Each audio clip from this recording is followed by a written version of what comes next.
G'day guys, just a follow-up video for this car. I can't remember what I posted about the oil base and that. It was a very hot time of the year, and we've had some success with this car. So elsewhere had changed just the front seal here, but it was really both of them that needed changing. Initially the bottom one as well.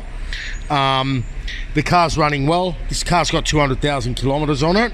I'm just running the end of the flush through it. We had a lot of contamination here. You can look back to the videos, but yes, the car is fixed.